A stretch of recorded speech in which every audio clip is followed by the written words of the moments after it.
معزز سامعین گرامی قدر، سیرت کے باب کے حوالے سے غزوہ احد کے بعد کے کچھ واقعات اور غزوہ احد میں پیش آنے والے کچھ واقعات آپ کے سامنے رکھ رہے ہیں۔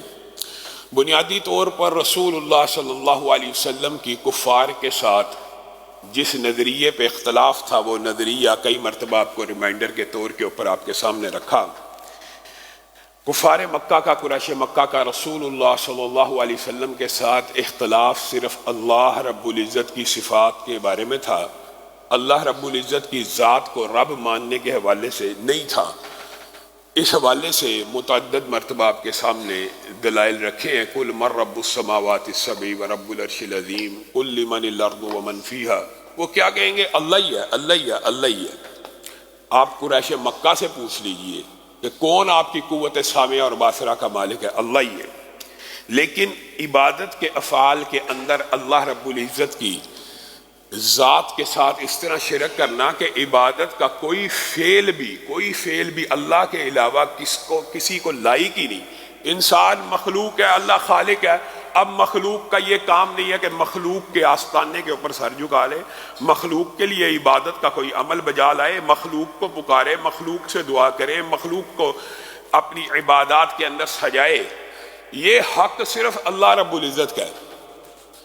اور یہی بنیادی طور پہ قریش مکہ کا رسول اللہ صلی اللہ علیہ وسلم کے ساتھ اختلاف تھا، اور رسول اللہ صلی اللہ علیہ وسلم کا سابقہ امم کے ساتھ بھی جو اختلاف ہے، اس کی نوعیت بھی اسی قسم کی ہے۔ خود اللہ رب العزت قرآن پاک میں ارشاد فرماتے ہیں لَقَدْ كَفَرَ الَّذِينَ قَالُوا إِنَّ اللَّهَ ثَالِثُ ثَلَاثَةٍ۔ ان لوگوں نے کفر کیا، عیسائیوں نے، کہ اللہ تین کا تیسرا ہے۔ لَقَدْ كَفَرَ الَّذِينَ قَالُوا إِنَّ اللَّهَ هُوَ الْمَسِيحُ ابْنُ مَرْيَم۔ انہوں نے بھی کفر کیا جنہوں نے کہہ دیا اللہ عیسیٰ ہے، یعنی اللہ کو عیسیٰ کے ساتھ خلط کر دینا، تین کا تیسرا کہنا، ایک گورکھ دندہ بنا کے پیش کرنا۔ وَجَعَلُوا لَهُ مِنْ عِبَادِهِ جُزْءًا، کیا اللہ کے ساتھ اس کے بندوں کو ملا دیتے ہو، بندوں کو اللہ کا جز بنا دیتے ہو۔ اس عقیدے کا بھی قرآن پاک میں مفصل رد موجود ہے، اور انہی عقائد کی بنیاد کے اوپر قریش مکہ کے ساتھ یہ مارکے اور یہ جنگیں بپا ہو رہی ہیں۔ لیکن ہم یہ تو کہتے ہیں کہ ان لوگوں نے کفر کیا جنہوں نے کہا اللہ تین کا تیسرا، یعنی تین چیزیں مل کے ایک اللہ بنتا ہے، یا انہوں نے تو کفر کیا جنہوں نے کہا عیسیٰ بھی اللہ کا حصہ ہے۔ لیکن انہوں نے کفر نہیں کیا جنہوں نے کہا جو تھا عرش پہ خدا ہو کر اتر پڑا مدینہ میں مصطفیٰ ہو کر، یہ کفر نہیں ہے۔ ہماری نظر پہ، ہماری عقل پہ کیسا پردہ ہے۔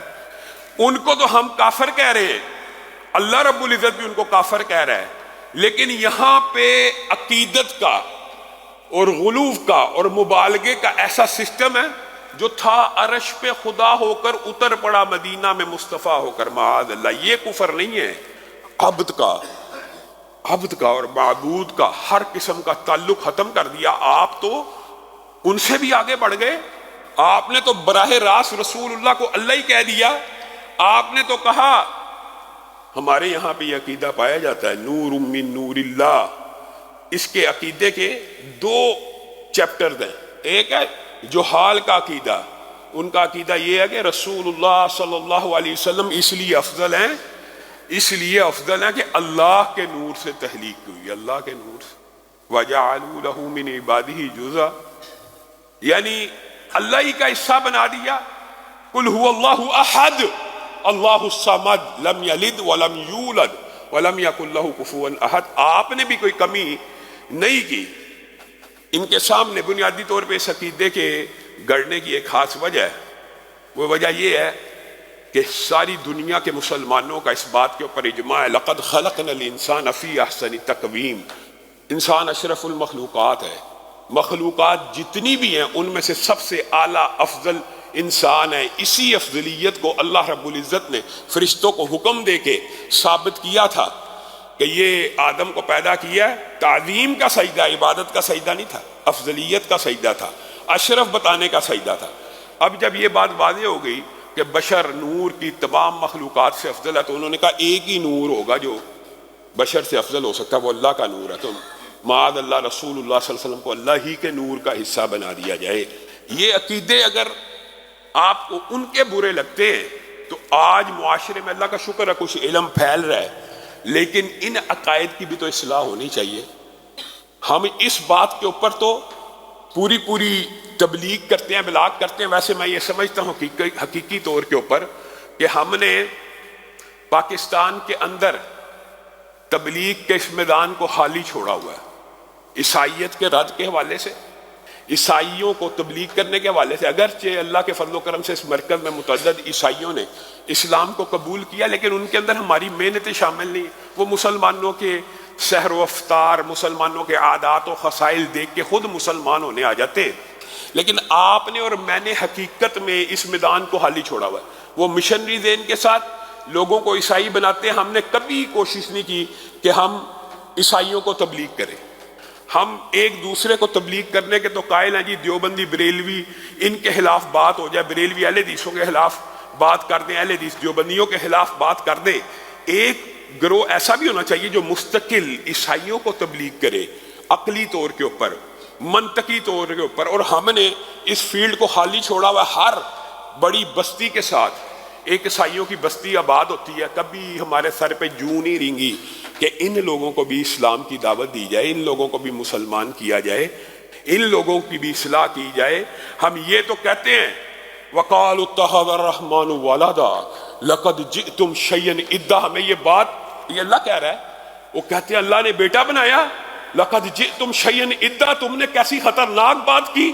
تَكَادُ السَّمَاوَاتُ يَتَفَطَّرْنَ مِنْهُ وَتَنشَقُّ الْأَرْضُ وَتَخِرُّ الْجِبَالُ هَدًّا أَن دَعُوا لِلرَّحْمَنِ وَلَدًا وَمَا يَنبَغِي لِلرَّحْمَنِ أَن يَتَّخِذَ وَلَدًا وَإِن كُلُّ مَنْ فِي السَّمَاوَاتِ وَالْأَرْضِ إِلَّا آتِ الرَّحْمَنِ عَبْدًا. تم نے کہا اللہ نے بیٹا پکڑا. یہ اتنی کڑوی بات ہے، یہ اتنی غلط بات ہے، یہ اتنی بڑی گالی ہے کہ آسمان زمین پہ گر جائے، زمین پھٹ جائے، پہاڑ ریزہ ریزہ ہو جائیں. اللہ کے بارے میں کہتے اس نے بیٹا بنایا. اللہ کے سامنے تو دنیا میں کوئی بھی چیز ہے تو وہ عبد بن کے آتی ہے، بیٹا بن کے نہیں آتی. اللہ تعالیٰ کتنا واضح اور صریح رد کر رہا ہے اپنے بیٹا پکڑنے پر. اور تم نے اللہ ہی بنا دیا، تم نے اللہ ہی بنا دیا. اماموں کا رتبہ نبی سے بڑھائے، نبی کو جو چاہے خدا کر دکھائیں. پھر بھی ایمان مکمل ہے، پھر بھی ایمان کامل ہے. رسول اللہ صلی اللہ علیہ وسلم نے بھی عقیدہ توحید کے اوپر بڑی سختی کی ہے. قل ان کان للرحمن ولد فانا اول العابدین. اللہ تعالیٰ نے بھی رسول اللہ کو حکم دیا کہ پیارے حبیب ذرا ان کے عقیدوں کی اصلاح کر دیجئے. قل کہہ دیجئے اگر اللہ کا ہاں کوئی بیٹا ہوتا، اللہ کی کوئی اولاد ہوتی. دو ترجمے مفسرین نے کیے ہیں. اللہ کا کوئی بیٹا ہوتا فانا اول العابدین، تو میں محمد صلی اللہ علیہ وسلم سب سے پہلے اس کی عبادت کرتا. ایک ترجمہ یہ بھی ہے. وجہ کیونکہ اللہ کا اگر بیٹا ہوتا، اگر ہوتا، معاذ اللہ، مثال بھی نہیں اللہ کے ساتھ دینی چاہیے، لیکن اللہ نے چونکہ دی ہے. اگر اللہ کا بیٹا ہوتا تو وہ بھی عبادت کے لائق ہوتا. ہاں، اللہ کا بیٹا عبادت کے لائق ہوتا. اللہ کے جزیات. اور یہ سمجھنا، آپ یہ بتائیے، ہمارا اہل سنت والجماعت کا یہ عقیدہ ہے کہ یہ قرآن بھی مخلوق نہیں ہے. قرآن اللہ کی صفت ہے. اسی وجہ سے اس کی قسم کھانے کی جو اجازت ملتی ہے، یہ مخلوق نہیں ہے، یہ اللہ کا کلام ہے، اللہ کی صفت ہے. اور آپ اللہ ہی کا جز بنا دیتے ہیں. اللہ کے بندوں کو مخلوق کو اللہ کا جز بنا دینا. اللہ اپنے بیٹے کے والے سے کہہ رہا اگر بیٹا ہوتا تو وہ بھی عبادت کے لائق ہوتا، وہ بھی عبادت کے لائق ہوتا.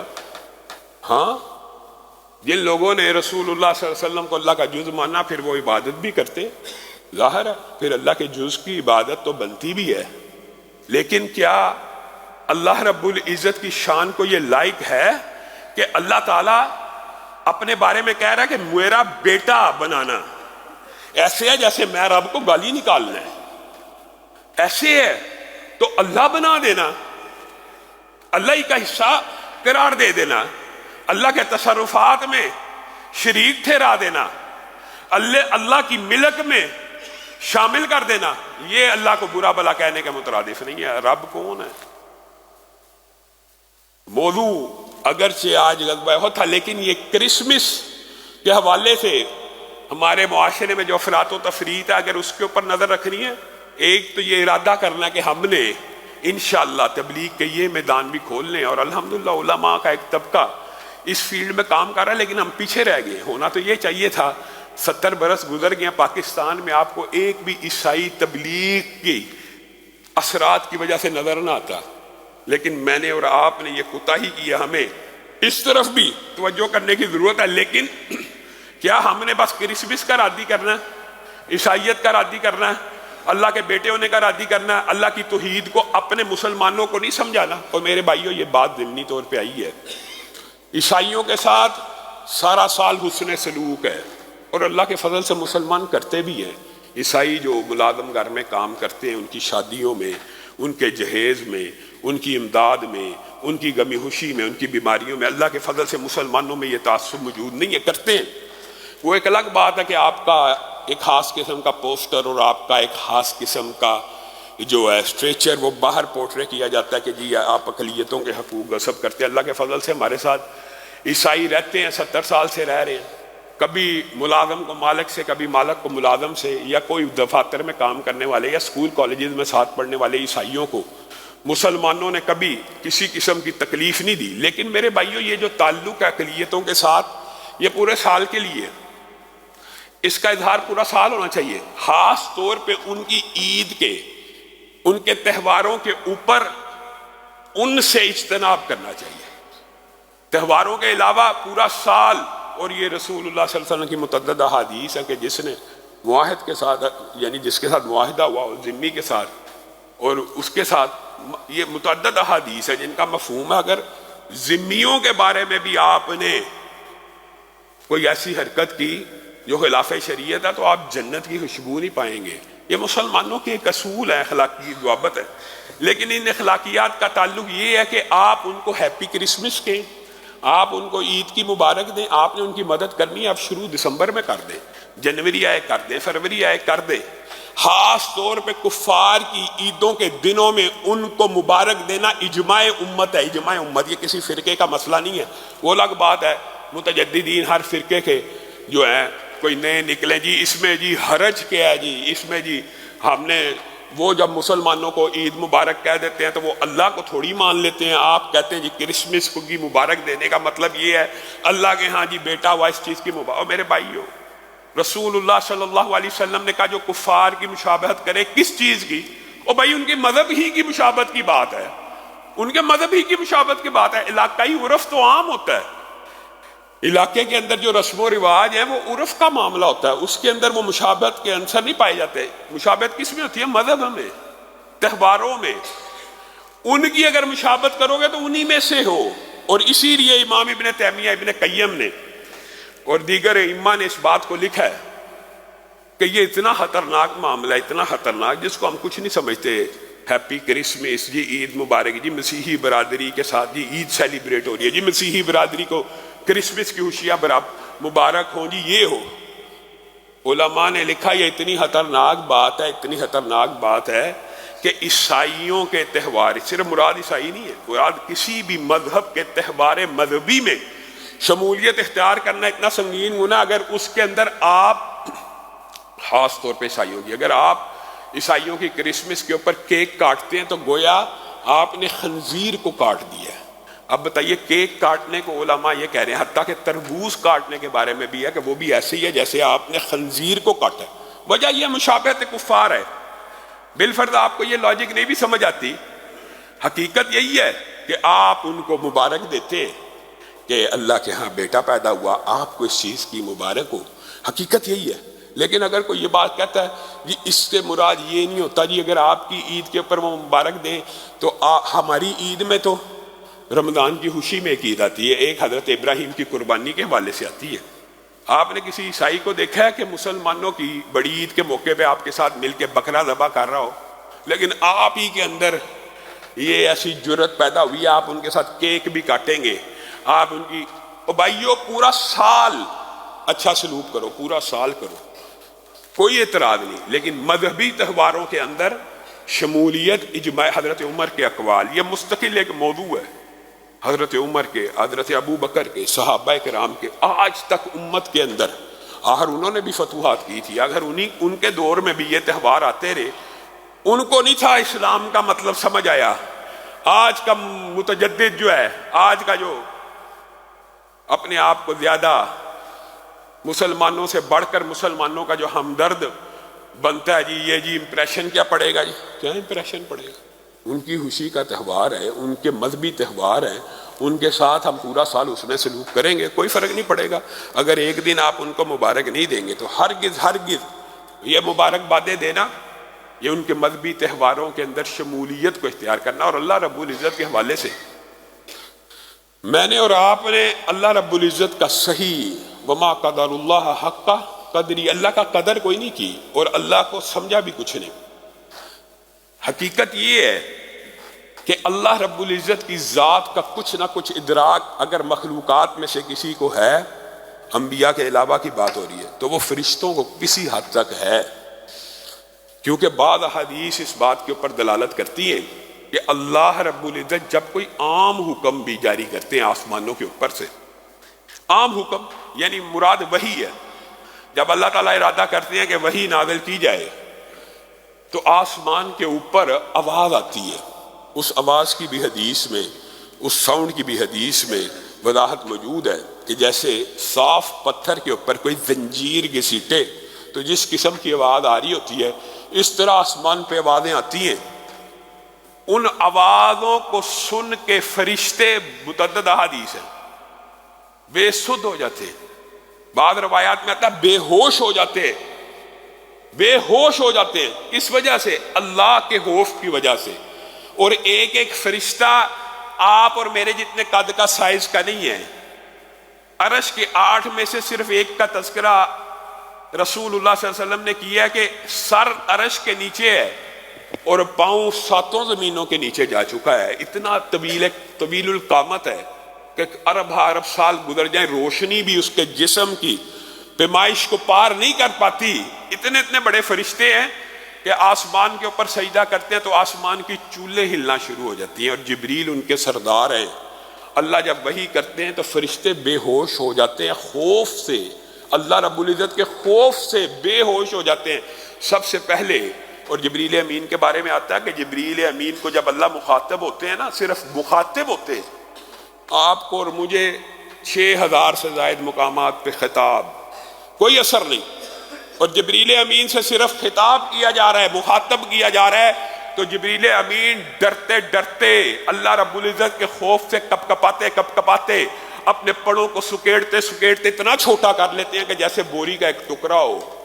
وہ فرشتے جب ان کے اوپر خوف، غم، دہشت طاری ہو جاتی ہے تو سب سے پہلے جبریل ہوش میں آتے ہیں، اور فرشتوں کے پاس آ کے، جب وہ فرشتوں کے پاس آتے ہیں، حدیث میں الفاظ ہے کہ فرشتے جبریل کو پاس دیکھ کے کچھ ہوش پکڑتے ہیں، کچھ ہوش میں آتے ہیں۔ یہ اللہ رب العزت کی ایک وحی کی کیفیت ہے، ایک وحی نازل ہو رہی ہے، اس کے خوف سے فرشتے بے سدھ بے ہوش پڑے ہیں۔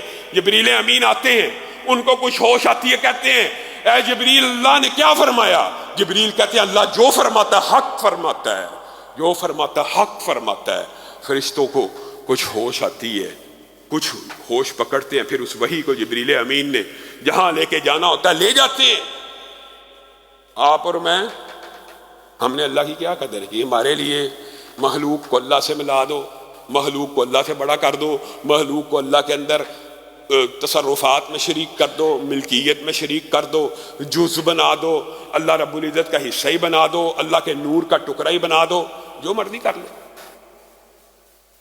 اور ہم اعتراض کرتے ہیں عیسائیوں کے اوپر کہ انہوں نے اللہ کا بیٹا کیوں کہہ دیا؟ بھائی اللہ کا بیٹا کہنا جس طرح غلط ہے، اسی طرح اللہ کہنا بھی غلط ہے، برابر کی بات ہے، بلکہ اس سے بھی بری بات ہے، لیکن ہم جو اس سے بری بات ہے اس کی طرف نہیں غور کرتے۔ میرے بھائیو، رسول اللہ صلی اللہ علیہ وسلم کی ساری جنگوں کا مقصد یہی تھا کہ رسول اللہ صلی اللہ علیہ وسلم اللہ کی توحید کو، اللہ کے پیغام کو، اللہ کی تعلیمات کو، اللہ کے اسماء و صفات کو، اللہ کی عبادت کو لوگوں کے ذہنوں میں راسخ کر دے کہ اللہ تعالیٰ کا حق کیا ہے، اللہ تعالیٰ چاہتے کیا ہیں۔ یہی فلسفہ، یہی عقیدہ رسول اللہ صلی اللہ علیہ وسلم لے کے آئے۔ اس کے علاوہ رسول اللہ صلی اللہ علیہ وسلم کی کفار مکہ کے ساتھ کیا دشمنی تھی؟ کوئی دشمنی نہیں تھی، آپ ہی کے رشتہ دار تھے، آپ کے ہی کنبے اور قبیلے والے تھے، آپ کے ہی اعزاء و اقارب تھے، لیکن میں نے اور آپ نے اس فلسفے کو فراموش کر دیا۔